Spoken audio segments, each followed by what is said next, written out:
Assalamualaikum everyone. Welcome back to my channel. Cake with Shanu. இன்றைக்கு இந்த சேனலில் இதுக்கான ஸ்வீட் ரெசிபீஸ் தான் பார்க்க போகிறீங்க. வீடியோ பார்த்துட்ருக்க எல்லா முஸ்லீம் ஃப்ரெண்ட்ஸுக்குமே அட்வான்ஸ் ஈத் முபாரக். எல்லாருமே எப்படி இருக்கீங்க? இதுக்கான ப்ரிப்ரேஷன் எல்லாமே ஸ்டார்ட் பண்ணிட்டீங்களா? இன்றைக்கி எப்படியுமே ஸ்வீட் ரெசிபீஸ் பண்ணணும் அப்படின்னு சொல்லி நினச்சிருப்பீங்க. அதுக்காக குயிக் அண்ட் ஈஸியாக பண்ணக்கூடிய மாதிரி 3 விதமான சிம்பிள் ரெசிபீஸ் தான் இதில் ஷேர் பண்ணியிருக்கேன். ஸோ வீடியோ முடிஞ்ச அளவுக்கு ஸ்கிப் பண்ணாமல் பாருங்கள். முதலாவது பார்க்க போகிறது மாமூல் குக்கீஸ். ஒரு குக்கி பேஸில் நடுவில் பார்த்தீங்கன்னா டேட் ஃபில்லிங்ஸ் இருக்கும். அந்த குக்கீஸ் தான் மாமூல் குக்கீஸ். ஸோ இதை எப்படி செய்யலான்ட்டு ஃபஸ்ட் பார்ப்போம். ஒரு பவுலில் 250 கிராம் அளவுக்கு ரவை சேர்க்குறேன். ரவையை நான் கொஞ்சம் பவுடர் பண்ணிட்டு தான் சேர்த்துருக்கேன். இதில் 1 கப் அளவுக்கு ஆல் பர்பஸ் ஃப்ளாவும் சேர்க்குறேன். வீட்டில் நம்ம சாதாரணமாக யூஸ் பண்ணுற மாவு தான். இப்போ இது ரெண்டையுமே சேர்த்துட்டு கொஞ்சம் ஒரு மிக்ஸ் கொடுத்துடலாம். இதில் 1/4 டீஸ்பூன் அளவுக்கு சாதிக்காய் பவுடரும் சேர்த்துட்டு நான் மிக்ஸ் பண்ணி எடுக்கிறேன். இது ஒரு ஃப்ளேவருக்காக தான் சேர்க்கணும் அப்படின்றது கட்டாயம் இல்லை. இப்போது 150 கிராம் அளவு நல்ல சாஃப்டான பட்டரை இந்த மாவில் சேர்த்து நம்ம மிக்ஸ் பண்ணி எடுக்கணும். இப்போ நான் அதில் சேர்த்துருக்குது சோல்டட் பட்டர் தான். நல்ல சோல்ட்டியான ஒரு பட்டர் தான் நான் சேர்த்துருந்தேன். அதனால் உப்பு சேர்க்கலை. ஃபைனலாக நான் மாவை ஃபுல்லாக மிக்ஸ் பண்ணிவிட்டு செக் பண்ணப்போ உப்பு இல்லாத மாதிரி இருந்துச்சு. ஸோ 1/2 டீஸ்பூன் நான் சேர்த்துருந்தேன். இப்போது ஒரு கப்பில் 1/2 கப் அளவு பால் எடுத்திருக்கேன். இதில் 1/2 கப் அளவு சீனி சேர்க்குறேன். நான் இதில் மில்க் பவுடரை தண்ணியில் மிக்ஸ் பண்ணி தான் பால் கரைச்சி எடுத்திருந்தேன். நீங்கள் ஃப்ரெஷ் மில்க் கூட யூஸ் பண்ணலாம். இப்போது இதில் 1/4 டீஸ்பூனை விட கொஞ்சம் குறைவாக நம்ம இன்ஸ்டன்ட் ட்ரை ஈஸ்ட் சேர்க்கணும். ஈஸ்ட் சேர்த்துட்டு திரும்பவும் நான் நல்லாவே மிக்ஸ் பண்ணி விடுறேன்.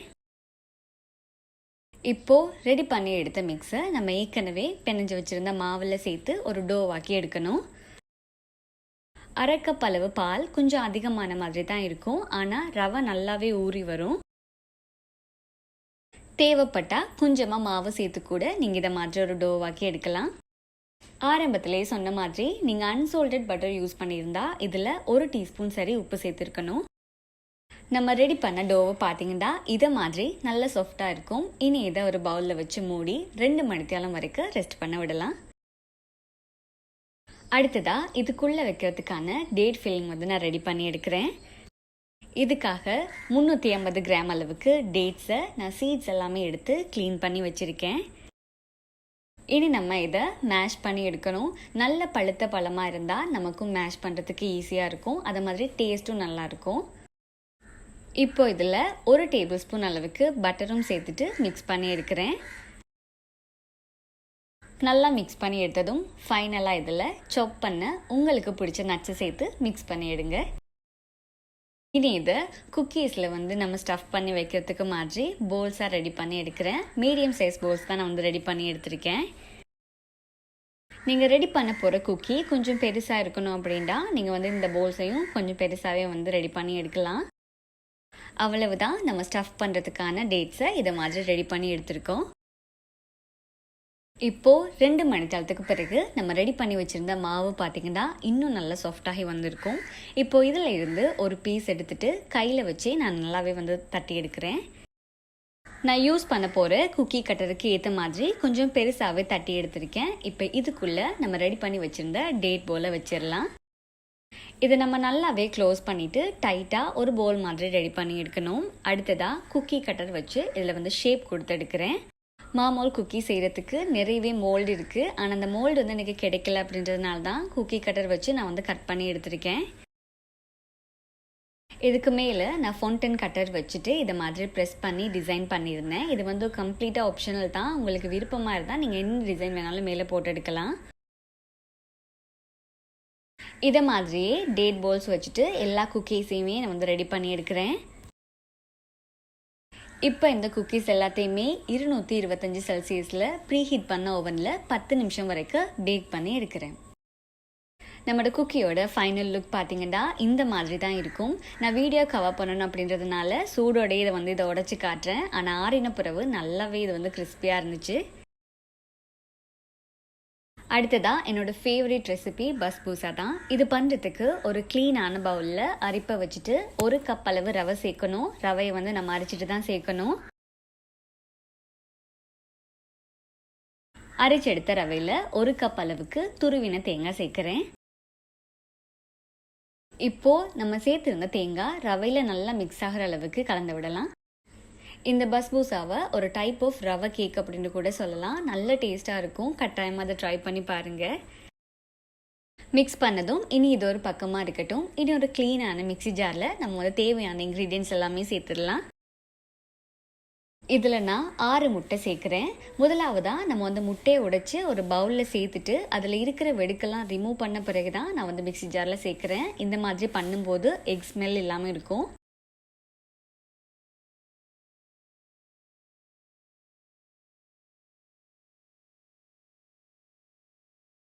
இனி இதில் 1 கப் அளவுக்கு மில்க் பவுடரும் சேர்க்குறேன். நீங்கள் மில்க் பவுடர் சேர்க்கலண்டா 1/2 கப் அளவுக்கு பால் கூட சேர்க்கலாம். ஆனால் மில்க் பவுடர் சேர்க்கும் போது தான் நல்ல டேஸ்ட்டாக இருக்கும். இதோட 1 கப் அளவுக்கு வாசனை இல்லாத எந்த ஆயில் வேணாலும் நீங்கள் சேர்க்கலாம். நான் சன்ஃப்ளவர் ஆயில் தான் சேர்த்துருக்கேன். அடுத்ததாக இனிப்புக்காக வேண்டி 1 கப் அளவு சீனியும் சேர்க்குறேன். இதோட நான் ஒரு ஃப்ளேவருக்காக வேண்டி 1 டீஸ்பூன் அளவுக்கு வெனிலா எசன்ஸ் சேர்க்குறேன். இனி இதில் ஒரு பிஞ்ச் அளவு உப்பு, 1/2 டீஸ்பூன் அளவுக்கு பேக்கிங் பவுடர், இது எல்லாத்தையுமே சேர்த்துட்டு நல்லாவே பிளெண்ட் பண்ணி எடுக்கலாம்.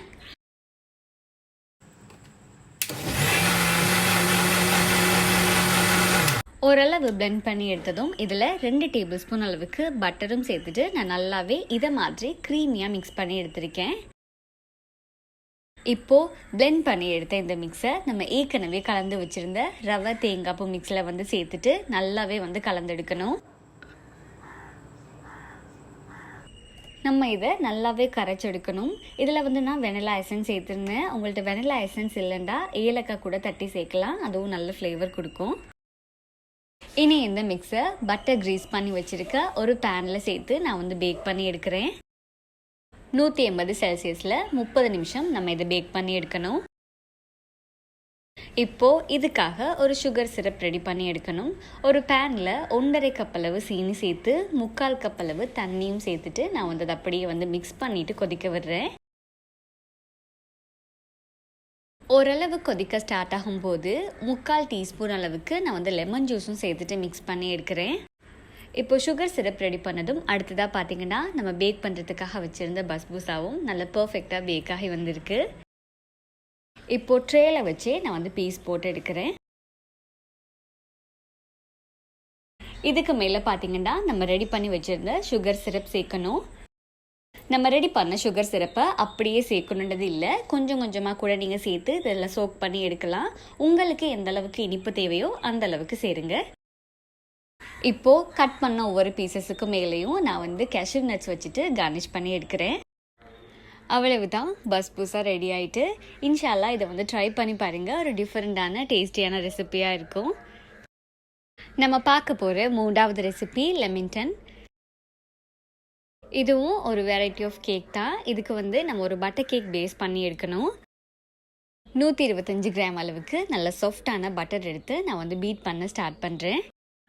ஏற்கனவே இந்த சேனலில் பட்டர் கேக் ரெசிபி நான் ஷேர் பண்ணியிருக்கேன். இருந்தாலும் வீடியோ பார்க்கும்போது உங்களுக்கு கம்ப்ளீட்டாக இருக்கணும் அப்படின்றதுனால தான் அகெயின் இதில் ஷேர் பண்ணியிருக்கேன்.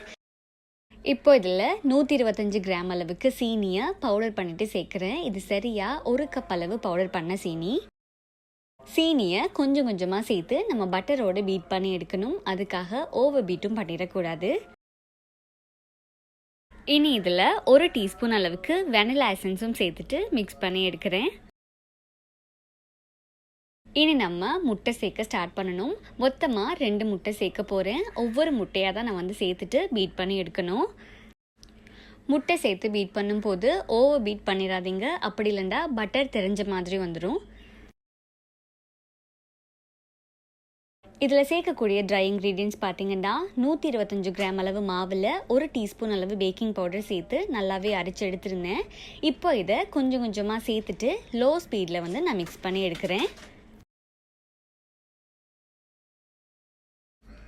இப்போ ரெடி பண்ணி எடுத்த கேக் பட்டரை பார்த்தீங்கன்னா இது மாதிரி 7 இன்ச் கேக் ட்ரேயில் சேர்த்துட்டு நான் பேக் பண்ணி எடுக்கிறேன். இப்போ எல்லா இடத்துலையுமே ஈவனாக இதை ஸ்ப்ரெட் பண்ணி விட்டுட்டு 180 செல்சியஸில் 25 நிமிஷம் வரைக்கும் நான் பேக் பண்ணி எடுக்கிறேன்.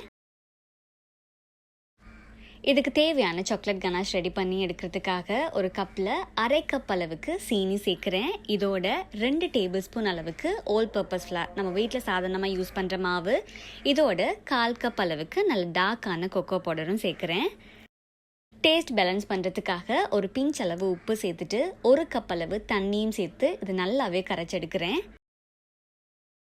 இந்த அளவுக்கு இதை நல்லாவே கரைச்சி எடுத்த பிறகு பார்த்தீங்கன்னா ஒரு பேனில் நம்ம வந்து நல்லாவே வடிச்சிட்டு தான் சேர்க்கணும். இதில் வந்து மாவுகள் கொஞ்சம் கட்டி கட்டியாக இருக்கும். அதனால தான் லோ ஃப்ளேமில் இதை சூடு பண்ண ஸ்டார்ட் பண்ணுங்கள். அடி பிடிக்காத மாதிரி நம்ம வந்து நல்லாவே இதை மிக்ஸ் பண்ணிகிட்டே இருக்கணும். நம்ம சூடு பண்ணும்போது இதோட கன்சிஸ்டன்சி பார்த்துட்டே இருங்க. ரீசன் என்னடா, நல்ல போரிங் கன்சிஸ்டன்சியில் இருக்கணும். நம்ம வந்து சாக்லேட்டை மெல்ட் பண்ணி எடுத்த மாதிரி இருக்கணும். கொஞ்சம் அதிகமாக குக் பண்ணிட்டீங்கன்னா இது வந்து புடிங் மாதிரி போயிடும். இதில் ஃப்ளேவருக்காக வேண்டி 1/2 டீஸ்பூனை விட கொஞ்சம் குறைவாக வந்து நான் வெனிலா எசன்ஸ் சேர்த்துருக்கேன். நான் வந்து ஸ்டார்ட்டில் சேர்க்க மறந்துட்டு அதனால தான் இப்போ சேர்த்துருக்கேன். அவ்வளவுதான். திக்கான இதை மாதிரி ஒரு பதம் வந்ததும் இந்த கனாஷ் ரெடி ஆயிடும். இப்போது கோட்டிங் கொடுக்கறதுக்கு தேவையான டெசிகேட்டட் கோகோனட்டை நான் வீட்டிலேயே ரெடி பண்ணி எடுக்கிறேன். தேங்காவை இதை மாதிரி பீசஸாக கட் பண்ணி எடுத்துகிட்டு கீழே இருக்கிற இந்த ஒரு போர்ஷன் மட்டும் நான் வந்து கட் பண்ணி எடுக்கிறேன். இப்போ இதை நல்லாவே அரைச்சி எடுத்துட்டு ஒரு பேனில் சேர்த்து மீடியம் ஃப்ளேமில் வறுக்க ஸ்டார்ட் பண்ணுறேன். இது ட்ரை ஆகி வந்தாலே போதும், கலர் சேஞ்ச் ஆகும் மட்டும் வறுத்தெடுக்க வேணாம். இப்போது ஹோம்மேட் டெசிகேட்டட் கோகோனட்டும் ரெடி ஆயிடுச்சு. அடுத்ததாக நம்ம பேக் பண்ணி எடுத்த கேக்கை பீஸ் பண்ணி எடுக்கலாம். இதை மாதிரி நான்ஸ்டிக் பேன்ஸ் வந்து நீங்கள் யூஸ் பண்ணும்போது கத்தி வச்சு கீறி விடாமல் ஓரங்களில் ஸ்பெச்சலாக வச்சு இதை மாதிரி எடுத்தீங்கன்னா ஈஸியாகவே கேக் ரிமூவ் ஆகி வந்துடும். சின்ன சின்ன பீசஸாக கொஞ்சம் நீளமாக நான் வந்து கட் பண்ணி எடுக்கிறேன்.